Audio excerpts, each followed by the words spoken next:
हम लोग आज 6.3 जो प्रश्नावली है उसके प्रॉब्लम को सॉल्व करेंगे। पिछले क्लास में इसका कंसेप्ट हम लोग क्लियर कर चुके थे। अब देखिए आप लोग को 1 नंबर बतलाते हैं। 1 क्या है? 1 में दिया हुआ है वक्र क्या है? y equal to 3x to the power 4 minus 4x इतना है। कह रहा है कि x इक्वल टू 4 पर स्पर्श रेखा की प्रवणता ज्ञात करें। प्रवणता मीन्स ढाल होता है, ढाल लिखा रहे चाहे प्रवणता लिखा रहे एक ही चीज समझिएगा। तो देखिए इसको डिफ्रेंशिएट कीजिए, dy बाई डी एक्स, तो क्या होगा? d 3x to the power 4 minus 4x y d x. अब इसे अलग अलग कीजिए, 3x to the power 4 dx minus d 4x dx। अब देखिए 3 बाहर हो जाएगा, x to the power 4 dx minus 4 बाहर होगा dx dx। तो यहां देखिए 3x के पावर 4 का क्या होगा? 4x क्यूब माइनस 4 इंटू 1 क्या हो गया? 12x क्यूब माइनस 4 ऐसा आ गया।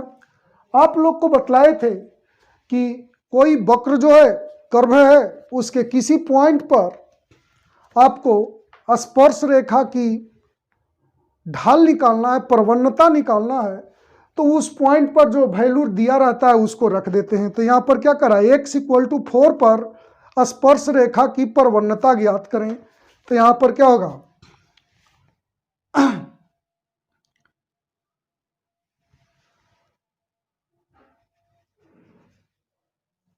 अतः स्पर्श रेखा की प्रवणता कितना पर कह रहा है बाबू? स्पर्श रेखा की जो प्रवणता निकालने कह रहा है x इक्वल टू 2 पर कह रहा है।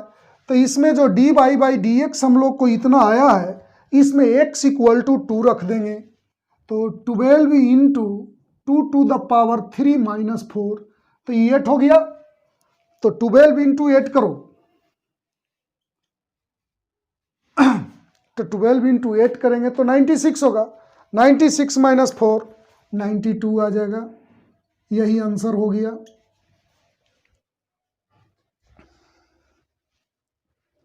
अब देखिए आप लोग के सामने 2 नंबर भी इसी तरीके से है, लेकिन देख लीजिए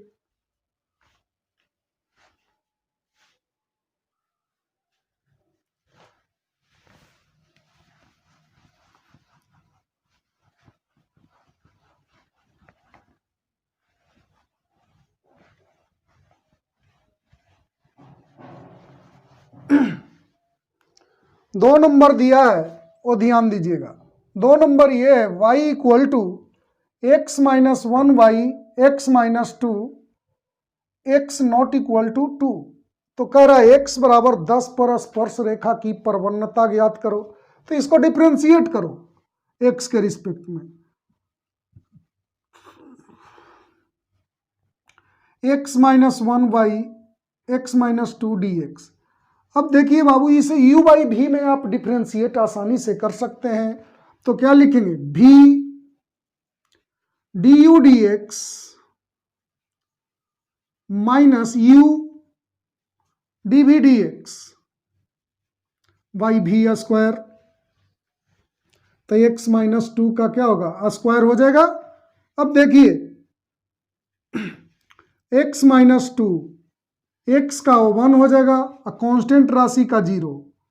x माइनस 1 x का क्या हो जाएगा? 1 और कांस्टेंट राशि 2 का 0। तब देखें x minus 2 whole to the power 2। अब ये क्या हो गया बाबू? x माइनस 2, इसमें माइनस से मल्टीप्लाई करेंगे तो minus x plus 1 by x minus 2 whole to the power 2। ये कैंसिल हो गया तो आपके पास आ गया minus 1 by x minus 1 whole to the power 2। अब कह रहा है क्वेश्चन में कि x बराबर 10 पर स्पर्श रेखा की प्रवणता, तो इसमें x के जगह पर 10 रख देंगे। अतः स्पर्श रेखा की प्रवणता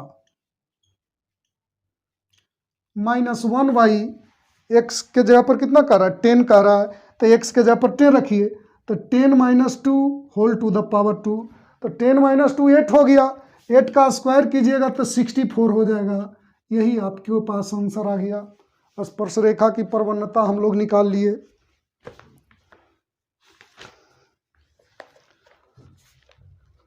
अब हम लोग देखेंगे 3 नंबर को। 3 नंबर भी बिल्कुल सेम है, ध्यान दीजिएगा।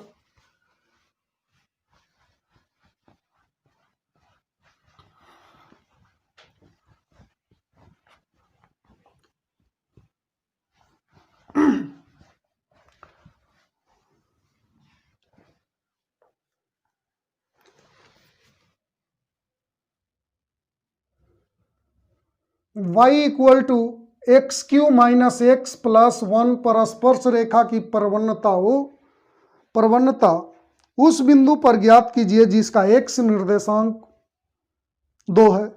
तो देखिए dy/dx, तो इसका क्या लिखोगे बाबू 3x² - 1 स्पर्श रेखा की परवन्नता।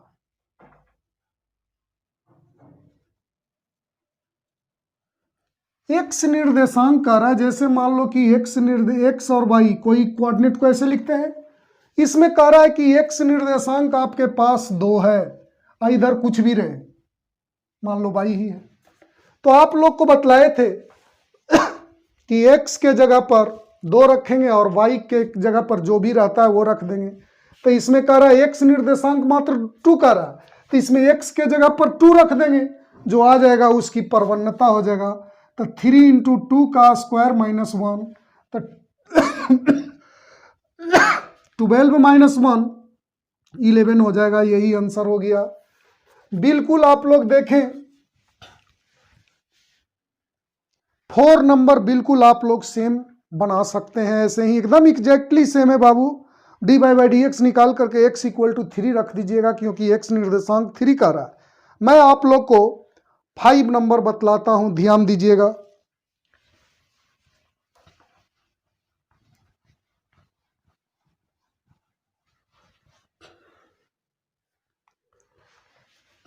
फाइव नंबर बहुत अच्छे से ध्यान देंगे। x =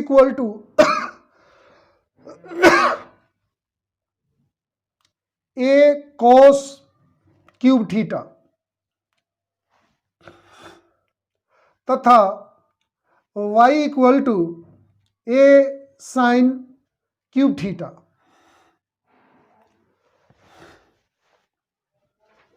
इतना दिया हुआ है, तो कह रहा है थीटा बराबर π/4 पर अभिलंब की परवन्नता ज्ञात करें। तो ध्यान से समझिएगा, एक से चलिए,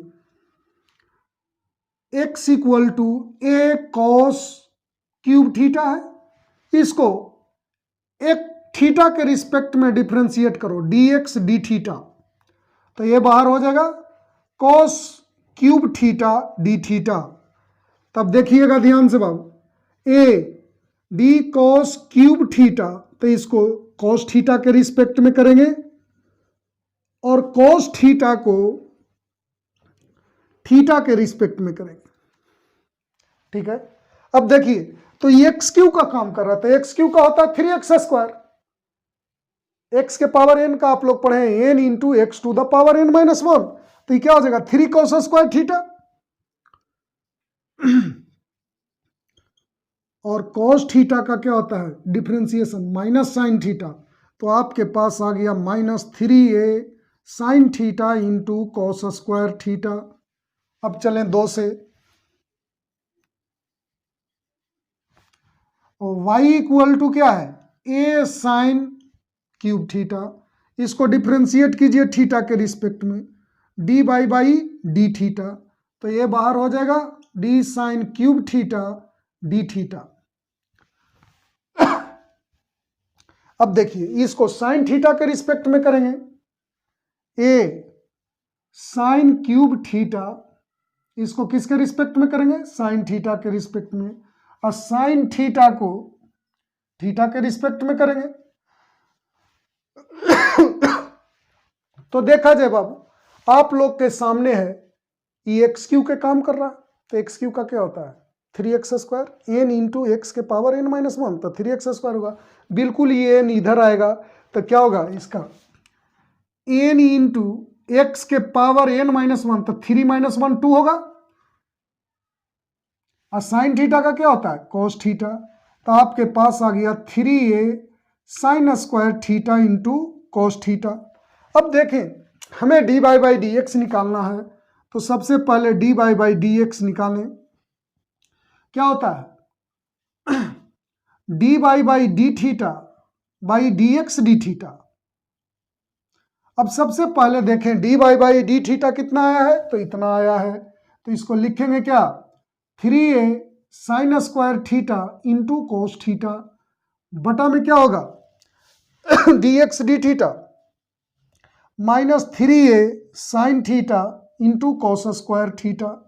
तो 3a से तो 3a कैंसिल हो गया, एक कटेगा तो ऊपर sin थीटा बचेगा, माइनस ऊपर लिख देते हैं, और नीचे एक cos थीटा बचेगा, तो क्या आ गया -tan थीटा। अब देखिए थीटा इक्वल टू π/4 पर अभिलंब की परवन्नता कहता है, थीटा इक्वल टू π/4 पर स्पर्श रेखा की परवन्नता। आप लोग क्या सीखे हो, स्पर्श रेखा की परवन्नता जो निकालते हैं उसमें जो भी दिया हुआ है जिस पॉइंट पर, तो उस पॉइंट का वैल्यू रख देते हैं dy/dx में। तो dy/dx इतना है, उसमें थीटा के जगह पर π/4 रख दो, तो वही स्पर्श रेखा की परवन्नता हो जाएगा, तो tan π/4 रख दिए। अब देखिए π/4 रख दिए तो आ गया कितना -1, tan π/4 क्या होता है -1, tan π/4 होता है 1, अब माइनस है तो आगे माइनस लिख दिया, ये 1 हो गया। अब एक चीज देखें, आप लोग को पिछले क्लास में जब थ्योरी बतला रहे थे तो बतलाए थे कि मान लीजिए कि दो लंब रेखा है, उसके ढाल m1 और m2 है, तो दोनों के ढाल का गुणनफल क्या होता है -1 होता है, ऐसा हमने आपको बतलाया था। तो दो गो लंब रेखा है, उसमें दोनों के ढाल का गुणनफल -1 होता है, तो m1 इंटू मान लेते हैं पहले रेखा का ढाल m1, दूसरे रेखा का ढाल m2, तो m1 इंटू m2 बराबर -1, तो m1 बराबर क्या होगा -1/m2, m2 बराबर क्या होगा -1/m1। कहने का मतलब दो परस्पर लंबवत रेखा है, दो लंब रेखा है, उसमें एक का ढाल मालूम करना है और दूसरे का ढाल दिया हुआ है, तो जिसको मालूम करना है उसका ढाल -1 बटा पहले के ढाल के बराबर होता है। तो देखो यहां पर स्पर्श रेखा की परवन्नता इतना आया है, हमें निकालना है अभिलंब की परवन्नता, तो हम लोग को क्या लिखेंगे थीटा बराबर π/4 पर अभिलंब की परवन्नता। तो ध्यान से इसे समझो, स्पर्श रेखा और अभिलंब एक दूसरे पर लंबवत होता है, तो दूसरे पर लंबवत होता है, तो ये दोनों के ढाल का गुणनफल मतलब परवन्नता का गुणनफल -1 होगा। तो एक का निकालना है तो दूसरे को जो दिया हुआ है तो -1 बटा दूसरे की परवन्नता निकल जाएगा। जैसे देखिए दो गो लंब रेखा का ढाल दिया हुआ है, तो एक का किसी का निकालना है, दूसरे का दिया है, तो m1 बराबर क्या लिखेंगे -1/m2, तो क्या होगा -1 बटा थीटा इक्वल टू π/4 पर स्पर्श रेखा की परवन्नता। देखिए थीटा बराबर π/4 पर स्पर्श रेखा की परवन्नता बराबर -1 बराबर बटा थीटा बराबर π/4 पर स्पर्श रेखा की परवन्नता होगा। तो यहाँ स्पर्श रेखा की परवन्नता कितना है -1, तो -1 बटा -1 क्या हो गया 1 हो गया, यही आंसर आ गया आपको लोग के पास।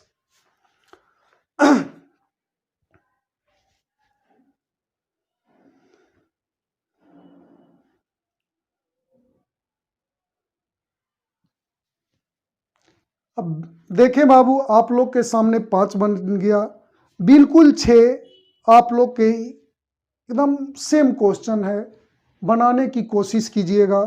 मैं आप लोग को 7 नंबर बतलाता हूं, ध्यान दीजिए।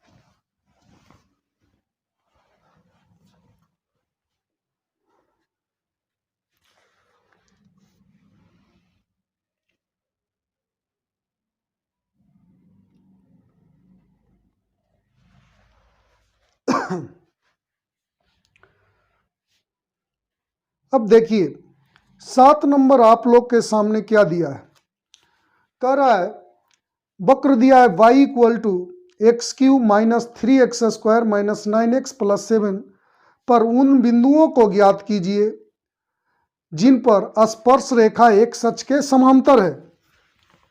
तो आप लोग के सामने है y equal to x cube minus 3x² minus 9x plus 7। अब देखिए इसको डिफरेंशिएट कीजिए, dy बाई dx, तो इसका डिफरेंशिएट करेंगे तो 3x² माइनस 3 बाहर, तो इसका 2x, तब कितना होगा -6x, इसका हो जाएगा -9 और 7 का 0। देखा जाए क्वेश्चन में क्या कह रहा है, चूंकि स्पर्श रेखा एक सच के समांतर है। आप लोग को पिछले क्लास में अभी एक चीज बतलाए थे कि दो परस्पर लंबवत रेखा हो तो दोनों के ढाल का गुणनफल -1 होता है। तो दो रेखा समांतर हो तो दोनों के ढाल क्या होते हैं, बराबर होते हैं। तो स्पर्श रेखा एक सच के समांतर है, तो हम लोग लिख सकते हैं स्पर्श रेखा की ढाल या प्रवणता लिखना है इस जगह बराबर एक सच की ढाल। ये प्रवणता का काम करेगा, तो इस जगह पर क्या लिखेंगे, dy बाई dx के वैल्यू लिख दीजिए 3x² माइनस 6x माइनस 9। इधर देखिए एक सच की ढाल क्या होता है। पिछले क्लास में एक आपको 11th क्लास में एक का चीज बतलाए थे कि कोई रेखा एक सच के साथ घड़ी के सुई के विपरीत दिशा में जो कोण बनाता है उसका टेंजेंट उस रेखा का ढाल कहलाता है। तो एक सच के साथ कितने डिग्री का कोण बनाएगा, तो 0 डिग्री का। तो 0 डिग्री का बनाएगा तो इस एक सच का ढाल क्या होगा, tan 0, और tan 0 0 होता है। यानी कि आप लोग याद रखें कि एक सच का ढाल 0 होता है। तो यहां पर एक सच का ढाल क्या लिखेंगे, 0। तो इस एक सच के ढाल के जगह पर क्या लिखेंगे, 0। ये हमेशा याद रखिएगा कि एक सच का ढाल क्या होता है, 0 होता है। क्यों होता है, जो अभी आप लोग को बतलाए, क्योंकि फिर से समझ लीजिए कोई रेखा एक सच के साथ जो घड़ी के सुई के विपरीत दिशा में जो कोण बनाता है उसका टेंजेंट उस रेखा का ढाल कहलाता है। तो एक सच के साथ 0 डिग्री का कोण बनाता है, तो एक सच का ढाल क्या होगा, tan 0, और tan 0 का वैल्यू क्या होता है, 0। तो यानी कि आप लोग याद रखें कि एक सच का ढाल क्या होता है, 0 होता है। अब इसे सोल्व किया जाए, इसमें 3 कॉमन ले लीजिए, तो x² माइनस 2x माइनस 3, तो ये 3 चला जाएगा बटा में, तो x² minus 2x minus 3 equal to 0। तो इसे हम लोग लिख सकते हैं x² minus 3x plus x minus 3 equal to 0। इसमें से x कॉमन ले लीजिए तो x माइनस 3, 1 कॉमन ले लीजिए तो x माइनस 3 इक्वल टू 0। अब x माइनस 3 कॉमन ले लो तो x प्लस 1 बचेगा। तो यहाँ पर आ गया क्या, x इक्वल टू 3 और -1, ऐसा आया। अब देखो x इक्वल टू 3 आया और एक -1 आया। समीकरण 1 में x बराबर 3 रखने पर रखा जाए बाबू, 3 रखेंगे तो क्या आएगा, y इक्वल टू 3 का क्यूब माइनस 3 इंटू 3 का स्क्वायर माइनस 9 इंटू 3 प्लस 7, तो कितना हो गया 27 माइनस 27 माइनस 27 प्लस 7, तो ये दोनों तो कैंसिल हो गया, -20 एक आया। अब रखिए -1, समीकरण 1 में x इक्वल टू -1 रखने पर, -1 इसमें रखा जाए तो -1 रखेंगे तो क्या आएगा, y equal to -1 to the power 3, 3 into -1 to the power 2, 9 into -1 plus 7, तो ये हो गया -1 आई -3 प्लस 9 प्लस 7, तो आपको आ गया -4 प्लस 16, 12 आ गया। तो हम लोगों ने देखा कि x इक्वल टू 3 तो y इक्वल टू इतना, x इक्वल टू -1 तो y इक्वल टू इतना। अब देखो तो लिखेंगे, इसलिए अभीष्ट बिंदुओं का निर्देशांक क्या हुआ, एक हुआ 3 -20 तथा -1 12 है, यही आंसर आ गया।